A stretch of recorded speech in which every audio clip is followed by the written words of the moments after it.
नमस्कार दोस्तों, आज मैं आप सभी को अनंत चतुर्दशी स्पेशल में अनंत भगवान की व्रत कथा सुनाने जा रही हूँ।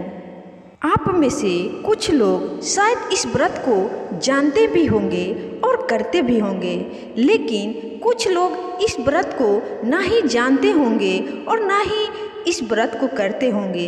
तो ये वीडियो सबके लिए ज़रूरी है। दोस्तों, जो लोग इस व्रत को करते हैं उनके लिए ये कथा सुनना तो और भी ज़रूरी है, क्योंकि इस कथा के सुने बिना यह व्रत अधूरी मानी जाती है। और जो लोग इस व्रत को नहीं करते हैं उनके लिए भी ये वीडियो बहुत ही ज़रूरी है, क्योंकि इस वीडियो में, इस कथा में आपको इस व्रत की महात्म को बताएंगे और इस व्रत को करने से हमारे जीवन में कौन से चमत्कार होते हैं, ये सभी जानकारी इस कथा में है। तो वीडियो बहुत ही महत्वपूर्ण है। इस व्रत कथा को पूरे अंत तक सभी दोस्तों से अनुरोध है कि अंत तक जरूर सुनिएगा बिना स्किप किए हुए, क्योंकि यह एक ऐसा व्रत है जो सिर्फ साल में एक दिन सच्चे मन से करने से जीवन की हर चिंता दूर कर सकती है। इस दिन भगवान विष्णु जी अपने 14 अनंत रूपों में प्रकट होते हैं और एक साधारण धागे में बस 14 गांठ भरकर आपके हर कष्ट मिटाने का वादा करते हैं। तो दोस्तों, जानिए कैसे, कब और क्यों यह अद्भुत अनंत चतुर्दशी व्रत आपके जीवन में चमत्कार ला सकता है। उसके लिए आपको इस कथा को पूरे अंत तक सुनना होगा। तो चलिए दोस्तों, इस कथा को शुरू करते हैं। पौराणिक कथा के अनुसार बात उस समय की है जब पांडव कौरवों से चौपर में अपना सब कुछ हार चुके थे और शर्त के अनुसार उन्हें 12 वर्षों का वनवास भोगना था। वन में रहते हुए सभी पांडव और उनकी पत्नी द्रौपदी बहुत ही हताश और दुर्बल हो गए थे। तब भगवान श्री कृष्ण उनसे मिलने वन पहुँचे। कृष्ण को देखते ही युधिष्ठिर ने अपनी व्यथा उन्हें सुनाई और दुखी मन से पूछा कि हे तात, मुझे और मेरे कुटुंबजनों को यह दुख क्यों भोगना पड़ रहा है? कृपा करके हम विषम परिस्थिति से बाहर आने और अपना राज्य वापस पाने का कोई उपाय आपके पास हो तो कृपया करके आप मुझे बताएं।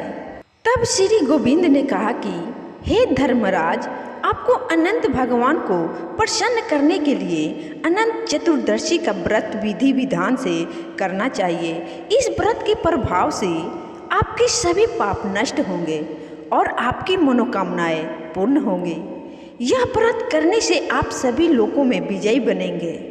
इसके बाद श्री कृष्ण बोले, हे धर्मराज, अब आगे इसकी कथा सुनो।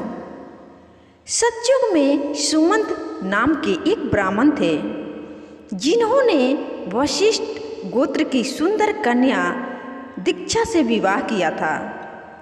सुमंत और दीक्षा की सुशीला नाम की एक कन्या हुई, लेकिन दुर्भाग्यवश कुछ ही समय के बाद दीक्षा को तेज बुखार हुआ, जिसकी वजह से उनकी मृत्यु हो गई।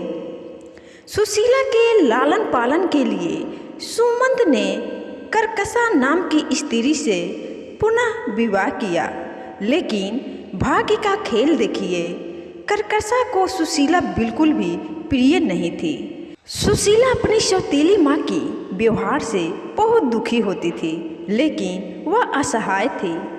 जैसे जैसे सुशीला बड़ी होने लगी, ब्राह्मण सुमंत को अपनी पुत्री के विवाह की चिंता सताने लगी। उन्होंने वेदों को ज्ञाता श्रेष्ठ मुनि ऋषि कौंडिन्य से विनती की कि वे उनकी गुणवती कन्या से विवाह करें। ऋषि कौंडिन्य ने उनकी विनती स्वीकार की और सुशीला से विवाह कर लिया। सुशीला की माता कर्कशा इस पर भी खुश ना हुई और उसने सुमंत के कहने पर भी सुशीला को साथ ले जाने के लिए कुछ नहीं दिया।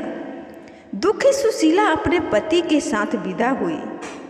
ऋषि के आश्रम जाते समय बीच मार्ग में उन्हें यमुना नदी के तट पर कई स्त्रियां पूजा करते हुए दिखाई दी। सुशीला ने उनसे इसके बारे में पूछा। तब उन महिलाओं ने बताया कि वे अनंत चतुर्दशी का व्रत कर रही है। उन्होंने आगे बताया कि यह व्रत बहुत ही पुण्य फलदायी व्रत है और इसके प्रभाव से वैभव की प्राप्ति होती है। यह सुनकर सुशीला ने भी व्रत का संकल्प लिया और विधि पूर्वक पूजा करके अनंत सूत्र को धारण किया। इस व्रत की महिमा से ऋषि कौंडिन्य का घर धन्य धान्य से भर गया और उनके घर में सुख समृद्धि का वास हुआ। लेकिन ऋषि कौंडिन्य सुशीला के व्रत से अनजान थे। एक अनंत चतुर्दशी पर सुशीला ने पूरी श्रद्धा से पूजा करके अनंत सूत्र धारण किया। लेकिन ऋषि कौंडिन्य को ऐसा प्रतीत हुआ कि सुशीला उन पर किसी तरह का जादू टोना कर रही है और यह धागा उसी के लिए बांधा है। उन्होंने क्रोध में आकर उस सूत्र को तोड़कर आगिन में फेंक दिया। उनके इस कृत्य से अनंत भगवान रुष्ट हो गए। इसके बाद ऋषि कौंडिन्य का सारा वैभव और सुख धीरे धीरे नष्ट हो गया। इससे विचलित होकर उन्होंने अपनी पत्नी सुशीला से इसका कारण जानना चाहा। तब सुशीला ने उन्हें उनकी गलती से अवगत करवाया। अपनी गलती को जानकर ऋषि कौंडिन्य वन की ओर निकल पड़े। वहाँ मार्ग में उन्हें एक आम का वृक्ष, गाय, बैल, पुष्करनी, एक हाथी और एक गधा मिला।